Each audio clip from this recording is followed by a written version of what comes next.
ravie de vous retrouver encore une fois avec cette nouvelle vidéo dans laquelle on va découvrir le conditionnel présent. Et on enchaîne avec la valeur ou bien les valeurs, puisque j'ai cité ici 6 valeurs du conditionnel présent.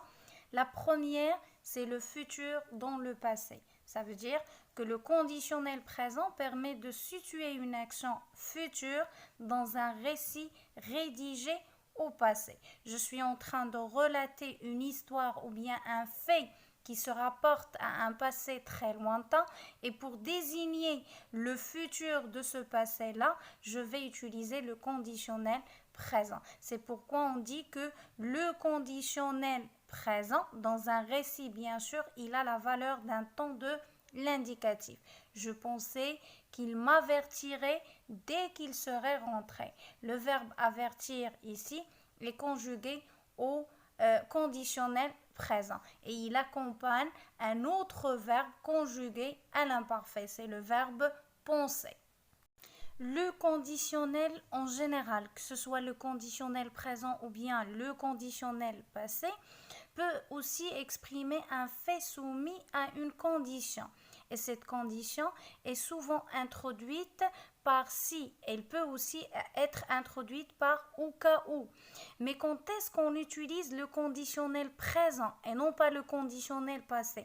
Lorsque le verbe de la subordonnée, ça veut dire le verbe qui suit le si, est conjugué à l'imparfait. Donc si plus imparfait plus conditionnel présent. Si elle voulait, cela serait formidable. Donc j'ai conjugué le verbe être au conditionnel présent. Pourquoi? Parce que il est précédé d'une condition introduite par si et suivi d'un verbe à l'imparfait. Alors, en tant qu'élève de la 3e année, vous pouvez vous contenter seulement de ces 2 premières valeurs du conditionnel présent, puisque vous n'allez l'employer que dans 2 cas. Premièrement, pour désigner le futur dans le passé, surtout dans la nouvelle ou bien le récit que vous êtes censé rédiger. Et deuxièmement, dans une leçon de langue intitulée « Exprimer une condition ». Mais ça n'empêche tout de même de voir ou bien de passer de vue les autres valeurs de ce mode. Alors le conditionnel présent peut exprimer une action imaginaire, surtout dans une situation de rêve ou de jeu. Moi je serai le médecin, toi le patient. Je ne suis pas médecin et toi non plus tu n'es pas patient. On va juste interpréter ces 2 actions imaginaires. Dans le 4e exemple, je voudrais m'en aller très loin. Le verbe vouloir est conjugué au conditionnel présent pour exprimer un souhait ou un désir. L'exemple qui suit, il devrait être malade. Le verbe devoir au conditionnel présent. Est-ce que je suis sûre qu'il est malade? Non, donc ce n'est qu'une probabilité, ce n'est qu'une éventualité. C'est une incertitude ou bien une réserve. C'est pourquoi on a utilisé le conditionnel présent. Et on termine avec la dernière valeur. Le conditionnel présent permet d'exprimer une demande ou un conseil sous une forme atténuée. Je voudrais que tu m'écoutes. C'est une demande. Et vous n'auriez pas dû partir. C'est un conseil. Après avoir évoqué les valeurs du conditionnel en général et du coup celles du conditionnel présent, on passe maintenant à la conjugaison. Comment peut-on conjuguer un verbe au conditionnel présent? La règle dit que le conditionnel présent est égal à le radical du futur plus la terminaison de l'imparfait. Mais si jamais je n'arrive pas à avoir le radical du futur, comment y procéder? La tâche est très simple pour les verbes du premier groupe et du deuxième groupe. Je laisse le verbe tel qu'il est à l'infinitif et je lui ajoute la terminaison de l'imparfait. Regardez par exemple le verbe chercher. Je laisse le verbe tel qu'il est, chercher, et je lui ajoute la terminaison de l'imparfait, à savoir le AIS, AIS, AIT, IONS, IEZ, AIENT. La même chose pour le verbe finir qui est un verbe du deuxième groupe. Je laisse le verbe tel qu'il est, finir, et je commence à lui ajouter la terminaison de l'imparfait. Donc, je vais avoir, je finirai AIS, tu finirais AIS, il finirait AIT, nous finirions IONS, vous finiriez IEZ, il finirait AIENT. On arrive maintenant au verbe du troisième groupe. Alors là, nous avons plusieurs cas. On commence par le premier cas, les verbes qui se terminent en IR.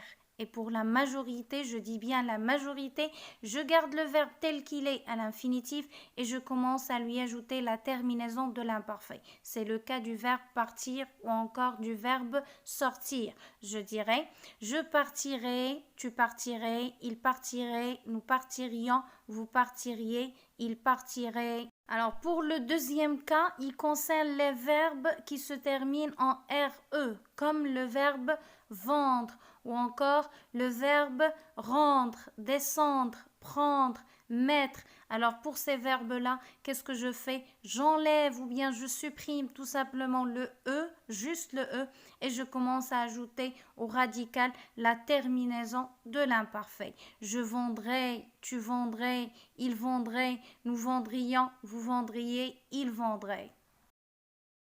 Pour les verbes qui se terminent en IR, mais le IR est précédé par le EN, ENIR, comme le verbe venir, revenir, obtenir, tenir.